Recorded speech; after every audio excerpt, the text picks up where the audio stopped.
right, folks. Wow. Could it be that this is the last 2023 Department Huddle? Yeah, it is. Unless I don't post it until Monday, then it's the first Department Huddle of 2024. I can't believe we're saying that. This year has just flown by. This is my screensaver. That's not my screensaver, but it's what's on there. There you go.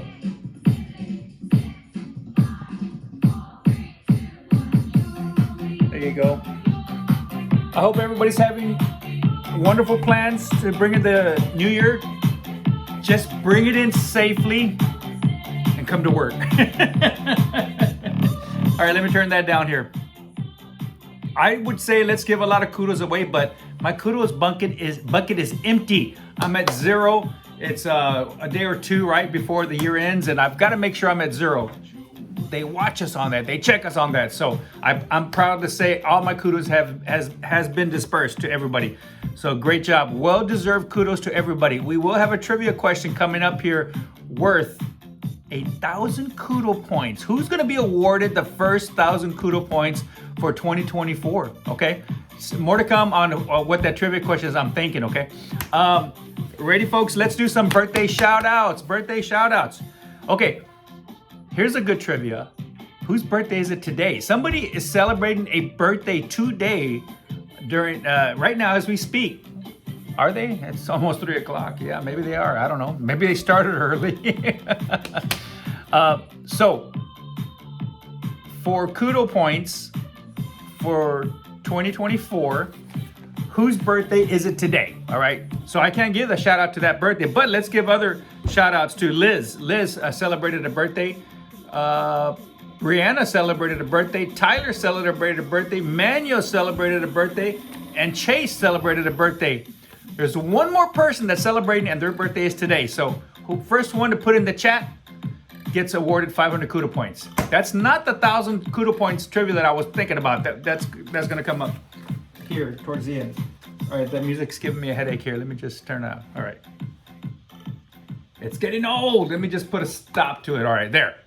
It was just pounding in my ear there. Okay, lead aprons, folks. Lead aprons. We are replenishing old lead aprons. So I'm asking everybody, when you go through the department, if you see an old lead apron that is just worn, tethered, torn, put it in my office, put it on my chair.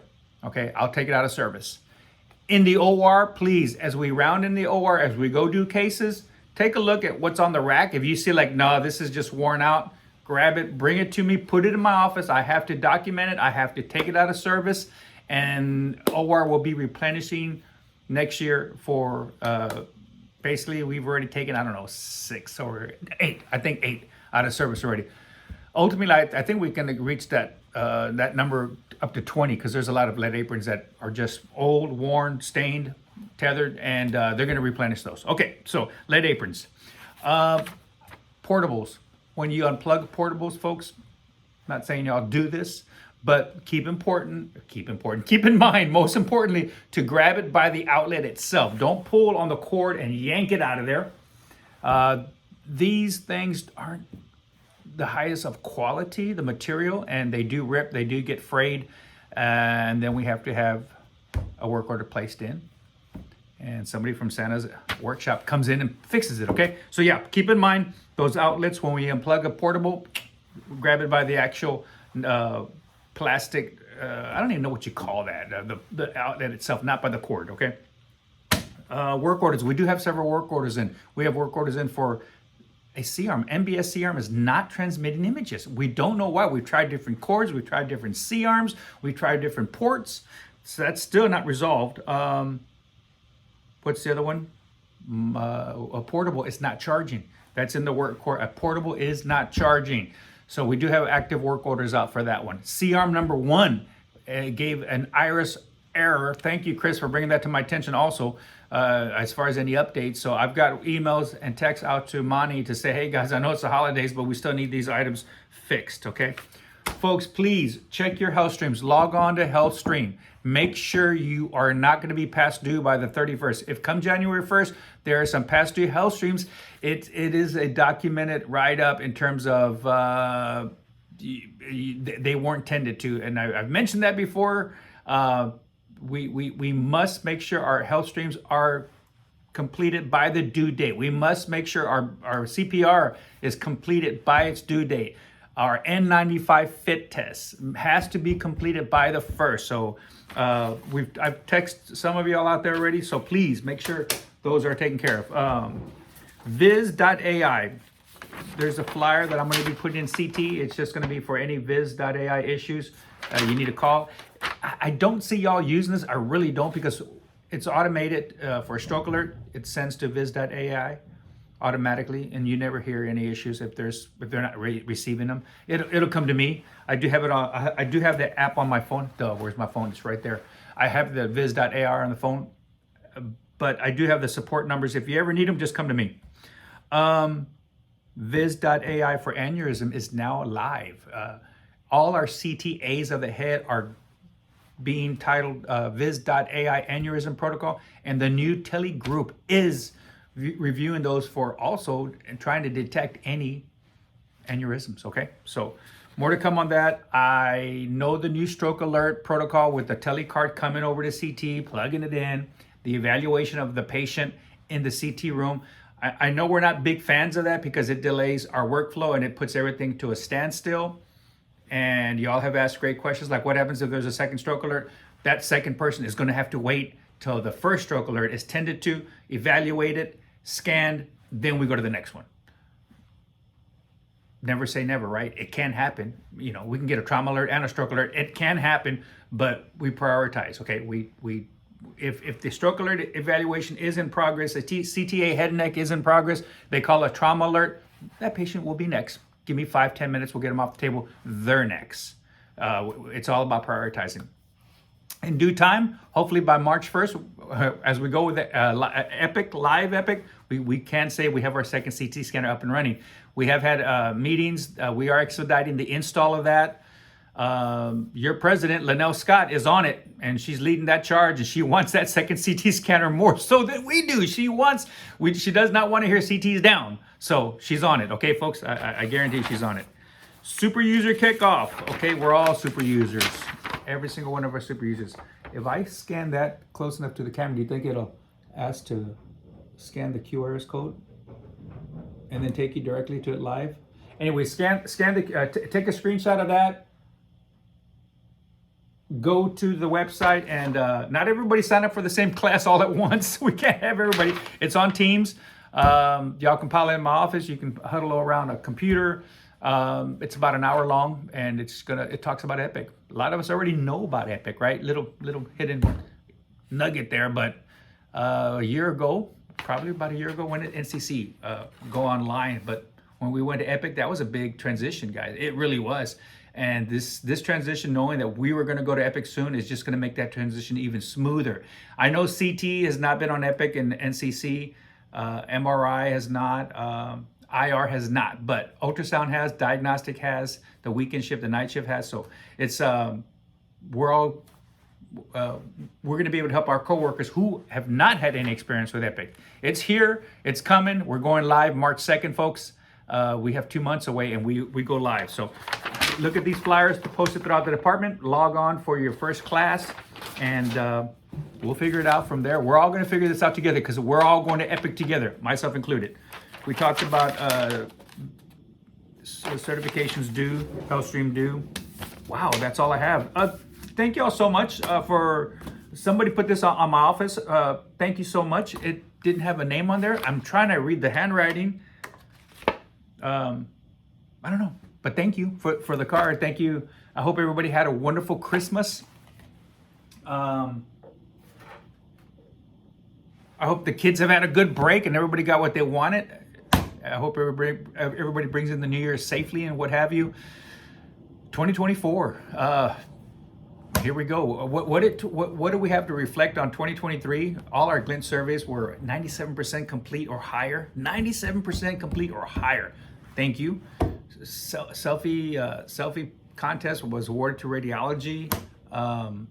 What else did we have? We were the clinical site awarded, the best clinical site awarded by the previous graduating class from Del Mar. The decorating contest folks, I'm telling you right now, it was the whole waiting room was decorated beautifully. Thank you so much, everybody involved in that.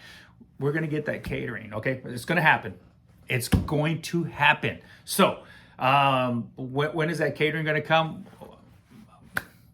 Give me some time. It's gonna happen in January, okay?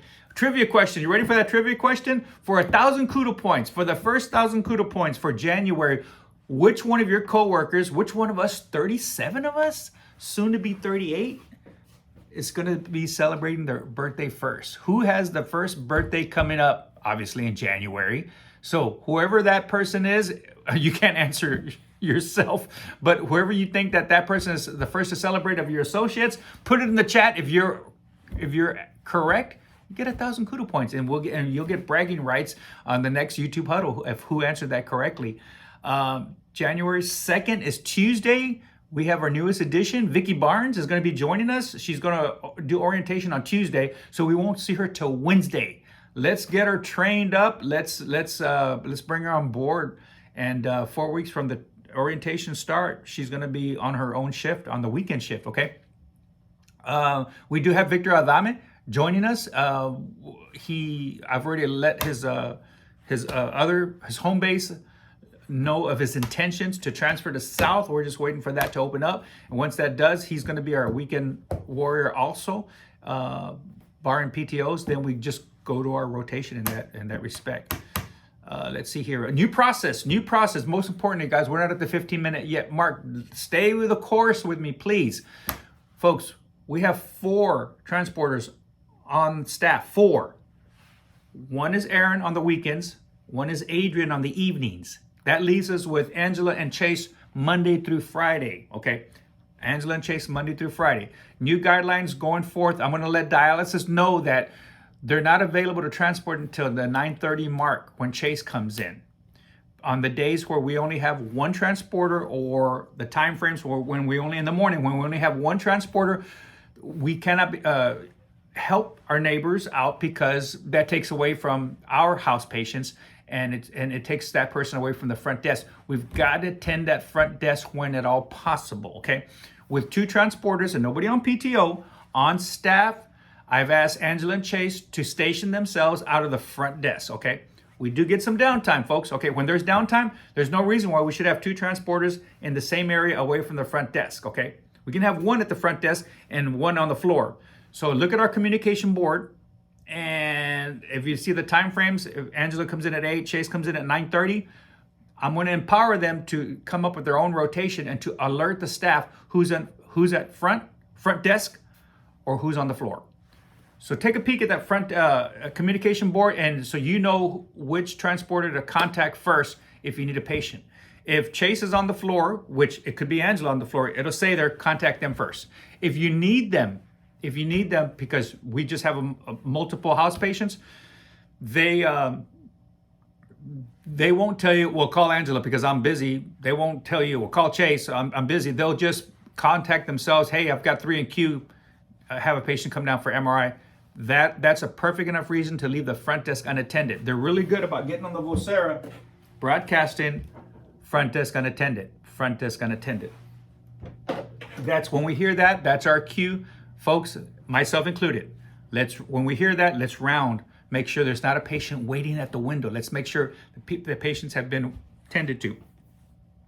It's a work in progress. I only have 2 transporters, and we get our busy moments.